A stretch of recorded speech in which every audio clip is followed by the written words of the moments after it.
Board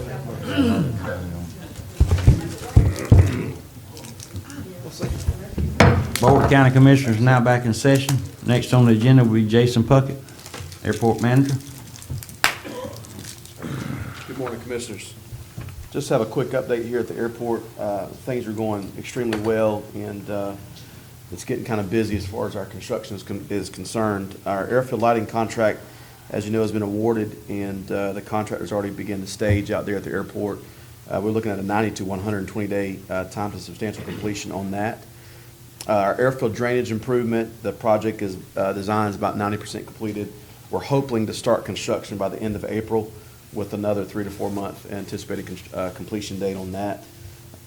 We found out that there is some FDOT funding that we're hopefully going to try to use this year to restripe our runways, hopefully the primary and the secondary runway at least, to get the mildew removed and then restripe those, repaint those.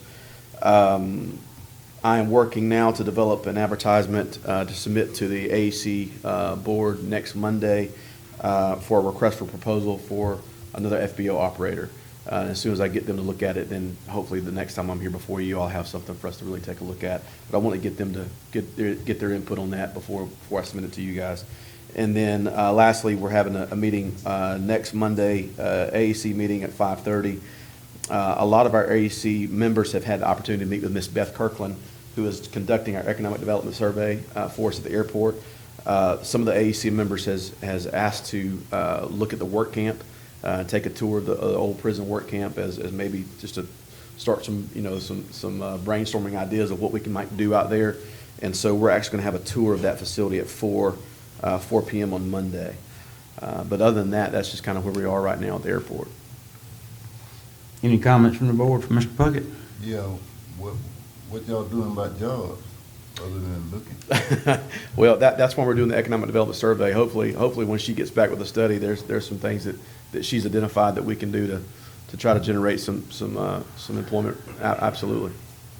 We're anticipating and waiting with bated breath on her survey and study. What y'all doing the survey to keep her working or put people to work? I believe she's trying to identify areas that we can attract some industry to come into this area so that it would bring jobs to our county. Thank you. Any other comments from the board? Thank you, Mr. Puckett, for the update. Yes, sir. Thank y'all. Next will be Ms. Marcia Johnson, Clerk of Court report. No report from Ms. Johnson. Next will be Alan Pierce, Store Coordinator report. So you all have heard from me quite a bit this morning, so I don't really want to hear me again, but I do just have a couple small items. Number one, my report's already been done. Number two, inform the board I submitted the request to the governor's office on February 28th for a waiver for the Hurricane Hermine match. The county had some $4.4 million in damages, so the local share would be approximately $555,000. I asked for a waiver for the whole amount. I spoke to Ms. Sherry Currington in the governor's office, who was reviewing the packet, and she said it could be weeks before they respond because of the impending legislative session. I did submit to you all in your packet the confirmation Ms. Carrington sent that identifies they have received the waiver and they were reviewing it. That's item number two. Item number three we've already done. Item number four, inform the board that the environmental assessment is still going forward for the relocation of Gulf Shore Boulevard. The time for its completion now appears to be September. In the next 30 days, the property owners on Gulf Shore Boulevard, including some 30 property owners on the original road, will be getting letters from FEMA about the relocation process. So again, I'm just letting the public know that if you live down there, you're going to be getting a letter about what FEMA is reviewing. I have two more items that I think you all have in your packet copy, but not on the public. Number five, inform the board that the consortium board of directors has sent a request to Senator Rubio and Nelson seeking congressional authorization to allow the consortium to bond funds coming to the consortium. The U.S. Treasury has now determined that the Restore Act does not allow for bonding. Without another act of Congress, then the consortium is going to be forced to prioritize among its 23 members on the order of projects, as the consortium funds, like the counties, are going to come in over a 15-year period. I don't have any idea how that's going to turn out. I don't know if it's going to happen fast or slow. The worst case scenario is the U.S. Congress doesn't amend the act, and therefore there is no bonding capability, and then we're going to be fighting amongst ourselves about who goes first.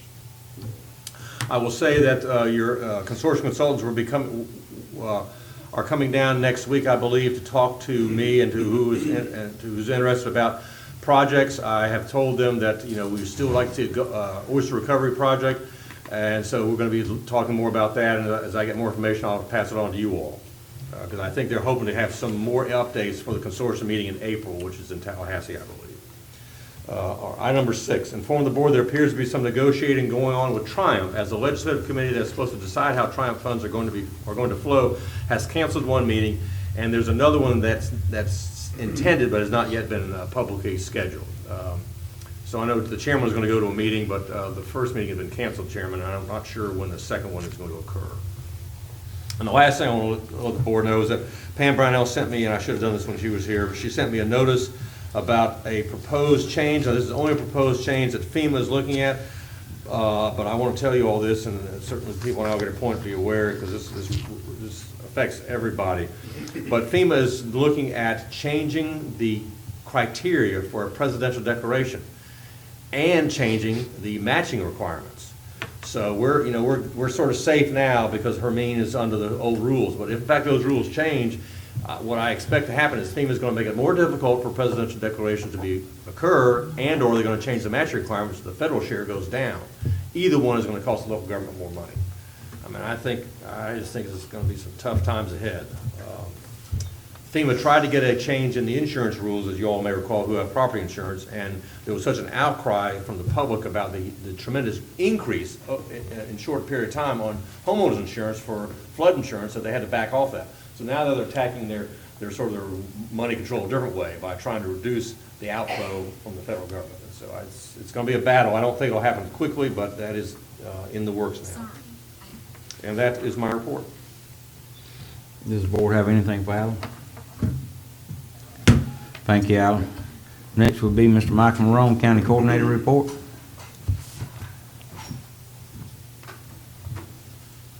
Okay, Commissioners, we already did item number 1. Item number 2, inform the board that Area Agency on Aging has set the locations and times for their public meeting on March 8th. The Capital meeting will be at the Franklin County Senior Center at 10 a.m. The East Point meeting will be at the East Point Public Library at 11:30 a.m. and the Apalachicola meeting will be at the Holy Family Center at 2 p.m. The purpose of these meetings is to gather input from the county senior adults about what services and programs are most needed in the county.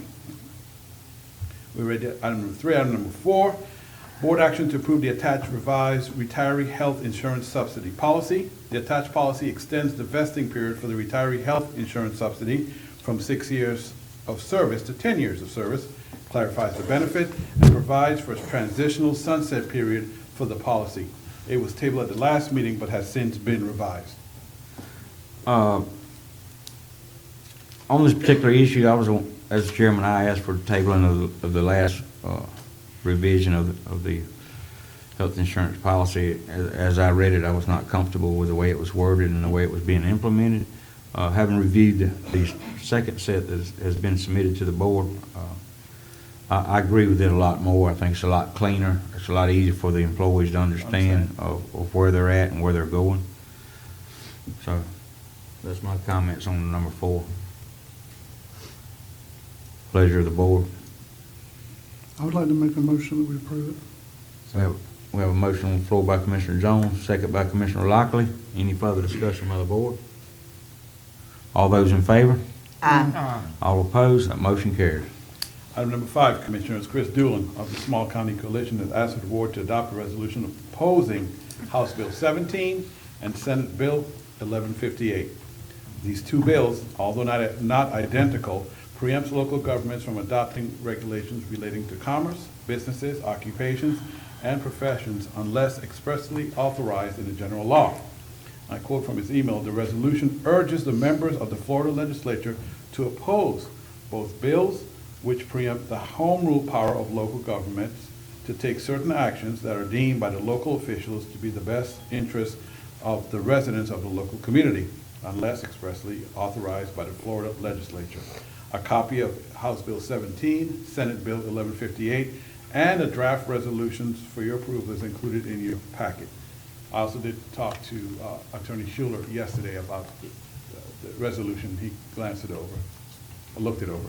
Glanced, not like a good word. One question I had about the resolution, Attorney Schuler, is paragraph 4 where it says, whereas a county, a charter county, are we a charter county?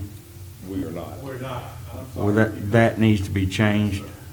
I'm getting him a copy now. Yeah, we need to change that, should this be approved by the board. Other than that, I think we should approve it. I am against the state coming in and telling us what we can and can't do. They're taking more and more home rule powers away from the local communities. And quite frankly, there's probably very few senators and House members that knows anything about Franklin County. How it operates and what we do here. I think a lot of these issues of the regulation of businesses and all that, it comes from bigger communities that are imposing needless fees and other things that we don't have anything to do with here in our small rural county. But I would just ask that we change that where it says Charter County. Reading through this last night, I seen that, and I didn't think that was correct. But it would be the pleasure of the board whether we adopt this resolution or not. I'm going to make a motion that we adopt this resolution with the changes that the chairman has suggested, and also let you know that Wakulla County is firmly against this also, I see. And they have a different situation. They're a charter county, so, but we support the efforts of trying to get House Bill 17 and Senate Bill, what is it? 1158. 1158. Yeah. Not passed by the legislature. We don't need this. We have a motion on the floor by Commissioner Sanders. Do we have a second? Second. Second by Commissioner Massey. Any further discussion by the board? All those in favor? All opposed? That motion carries. Item number 6, inform the board that Mr. Mark Currington is in Chipley today attending another FDOT training on SCOP, SCRAP, and SIGP. As a reminder, the county was recently notified of its eligibility for SCRAP grants. However, with a March 24th deadline, staff needs to know by the end of this week or sooner if the county would like to submit any projects for this funding. Our next meeting is when, Mark? 21st, 21st. and which is 3 days away from the deadline. I would like to ask, well, Clay is here too, if you have. yeah, I think the board should ask our engineer to look over this and see if there's any eligible roads in the county that we need to address and apply for funding to take care of on the scrap part of this, as it's new to us. And we're not really aware of, we just became aware last meeting of what you could actually use the money for. Let me say, Commissioner, I was talking to Mr. Smaller briefly. One of the things that might be a possibility is that scrap, I think, has a larger pot of money in it.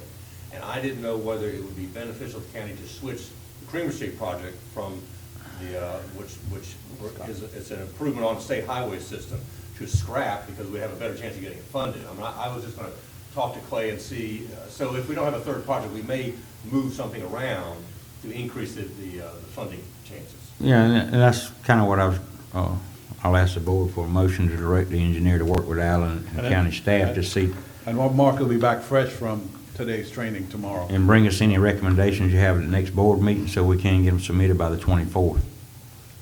Also move. We have a motion by Commissioner Sanders, Second. second by Commissioner Jones. Any further discussion? All those in favor? All opposed? That motion carries. Item number 7, inform the board that the Transportation Disadvantaged Local Coordinating Board is seeking a member to serve as an elderly representative. The Franklin County candidate must be at least 60 or older, and they do not have to be a transportation rider. There are 4 quarterly meetings, one in February, June, the other in June, September, then in November, that are held right here in the commission meeting room, and they last about an hour. Let me know if you have any interested candidates.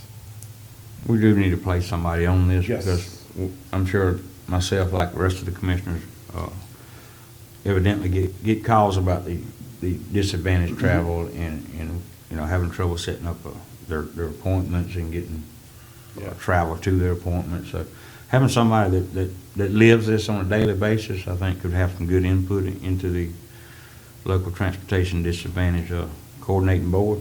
So I would like the commissioners, if anybody has anybody they'd like to recommend, come back at the next meeting with a recommendation of who we could put on this board so we have participation in it and our county's represented.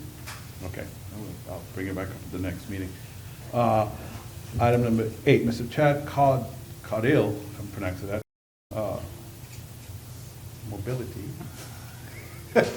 I'll tease you, Attorney Schuler, has asked the board to consider scheduling a workshop so that he is giving the opportunity to make a presentation and answer any questions the board may have about placing his communication tower in the county's right-of-way. He met with Mark, actually, and Mark sent me this item to put on my report. He feels he needs to explain to you guys why he wants to do this. I don't think he does need to come. I mean, you know, the attorney has already gave us the legal questions and answers that we've already needed to have at the last meeting, and the board, I think, pretty much said, you know, Mr. Attorney, you make the decision on it, because it's a legal aspect to it. And there is a bill pending before the legislature this year that addresses this issue, and anything we do will probably be overturned by the legislature. Another eroding thing of our home rule The power. Telecommunications Act, yeah. And what they're trying to do is bring 5G into the counties, and they're using these they're not using cell phone towers, they're using cell phone poles, 3-foot poles. They're wanting to put them on county right-of-way. Some of our right-of-ways are real narrow, and when you place a 3-foot concrete pole, if it's very close to the roadway, if you happen to run off the road, you're gonna hit you could potentially be opening up another liability issue here. I don't know exactly what they plan on doing, but I do know the bill is pending before the legislature. Commissioners, my response to their request is that I think the issue of a workshop between the applicant and the county commission, or your planning and zoning commission even, seems premature, because they've already received a written response from your department head for planning and zoning that their application was incomplete. They were given specific instructions and directions on the information that was needed to make the application complete. And so once they provide that information, if they want to come in and talk with the P&Z or talk further, or your planning and zoning commission, or talk with your planning staff, then those are steps I think that would be appropriate before they consider asking for a workshop directly with the county commissioners. Could we get the board to make a motion that direct the attorney to address a letter to this individual, letting him know that he needs to complete the steps that have already been asked of him before we can move forward on this issue? I'll make a motion on that, Mr. Chairman, that we instruct our attorney to make write a letter to Mr. Caudill, is that his name? Caudill? Caudill, yes, ma'am, I'm sorry. Okay. Checking the time. We have a motion on the floor by Commissioner Sanders. Do we have a second? Second. Second by Commissioner Jones. Any further discussion? All those in favor? All opposed? That motion carries. Item number 9, inform the board that the Northwest Florida Water Management District has submitted its March 1st, 2017 consolidated annual report. It is a 150-page report that includes a strategic water management plan, annual work plan report, minimum flows and minimum water levels, annual priority list, annual 5-year capital improvement plan, and more. Due to the size of the report, I uploaded it as a separate file to your tablets. And I actually have not even read that file yet, Commissioners, so I will at some point. Well, let me just add on that. So I got a phone call this morning from somebody from the Water Management District, whose name is Stacy all of a sudden, that they're finally going to do the swim plan for Apalachicola Bay. Every water body, every surface water body, which is what SWIM stands for, Surface Water Management Improvement Program, has a plan for improving the water quality in that area. And they've done every other, Northwest Florida Water Management has done every other body of water except the Apalachicola Bay. They were holding out doing Apalachicola Bay until the litigation with the Corps of Engineers and Georgia was resolved. Well, it's sort of resolved now, at least the Georgia thing is over with. So they're now going to schedule their swim update. It'll be April 20th, and either you or me or Mark will go to that meeting. I will tell you all that in the past 28 years I've been here, the swim plan has never, even though the Apalachicola Bay has been the #1 priority for Northwest Florida Water Management District, as far as I'm concerned, we haven't seen that much activities from the swim plan for money to improve water quality in the Apalachicola Bay. They do things up in Tate's Hell that they want to do, but they haven't ever done many things in the bay that we see beneficial to the bay. And I'm going to say that if I go to the meeting, or one of us will, because my goal now is to try and get improvements to the Apalachicola Bay. They can stop doing all this stuff up at Tate's Hell that we see so little evidence of improving water quality down here. I just want to say that as a statement. So they see themselves making changes in the drainage basin I don't know what they're gonna want this time. That's in the past, that's what they've always done. But I mean, that's what they're doing in Tate's Hill, though. Yeah. They're doing some different projects in the drainage basin to clean the water up that they think is coming into Apalachicola Bay, so. My focus on this, ladies and gentlemen, is that with the reduction in flows having been sort of stuck for the time being by what the special magistrate did, I don't know there's any opportunity to change the classification of water harvesting, oyster harvesting areas in the Apalachicola Bay, but if there is, the SWIM program might be one of those vehicles to make improvements in water quality, and I use East Point as an example. So there are oyster bars around East Point that are in closed waters where you can't harvest it. It's possible, although I have no idea if it's feasible, it's possible to get those classifications changed to either seasonally approved, or conditionally approved, or approved water quality, and create some more oyster harvesting habitat. But messing with the hydrology of Tate's Hill in 28 years hasn't done any of that. So I'm gonna say, maybe we can do something more locally, which will have a more direct benefit. Yeah. I mean, it's worth a try.